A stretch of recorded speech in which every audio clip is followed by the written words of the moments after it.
My name is Greg Patillo. I grew up in Seattle, Washington. I'm a flute player. I'm known for beatboxing on the flute.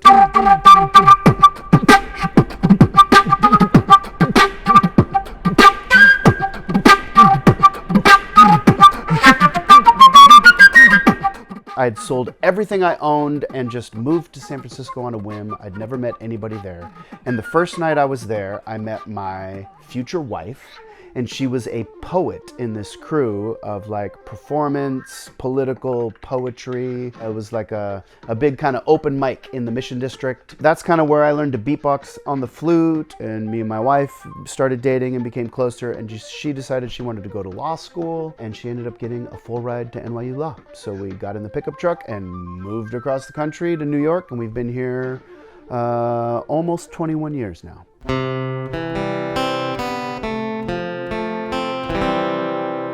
Well, I got one daughter, and she's in high school, and I got a son. He's in elementary school. He's in 4th grade. This here is all of my daughter's artwork.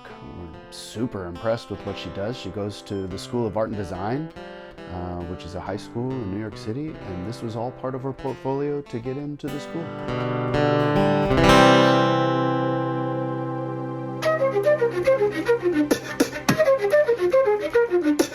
I put up these videos on Instagram, and a doctor reached out. They wanted to put a camera up my nose and down my throat and had me beatbox on the flute, and they gave me the video, and I cut a video, and it really cleared up a lot of my final questions, especially like this sound, which is like Tuvan throat singing, or they call throat bass in beatbox.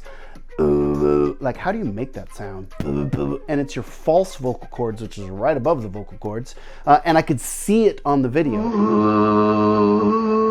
Oh, that's cool.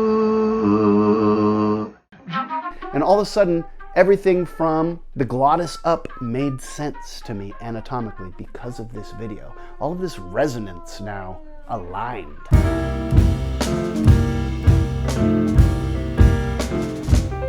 I live in Park Slope. I've slowly been moving up the hill. It's a great neighborhood. It has great subway stops for what the music I like to play in the subway these days.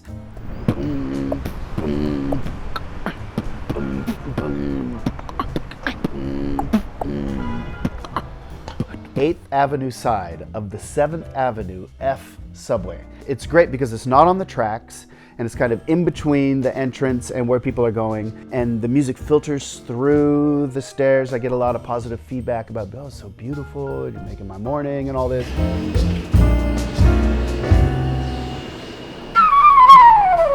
How I use the subway these days is I like to go in the morning as my warm-up, and I can do 2-hour stretch playing just Baroque music. I'm not gonna look at my phone. I'm not gonna, do any chores, and I just play and get really into it.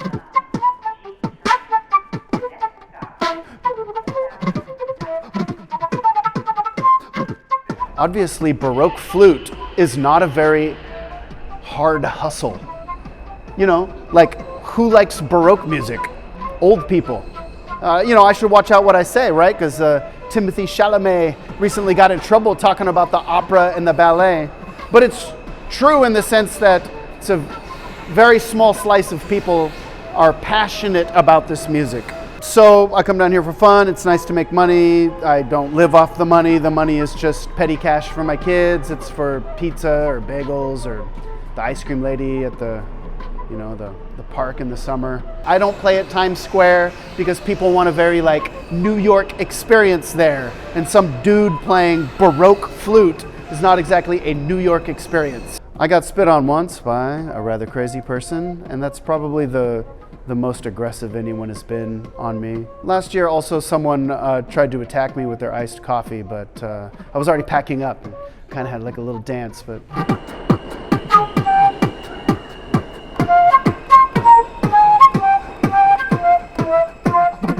this is my advice to any musician trying to move to New York and make it as a musician.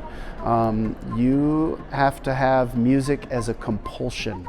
You need to have to do it or it will not work, because there are people that are practicing harder with better connections and they're making it.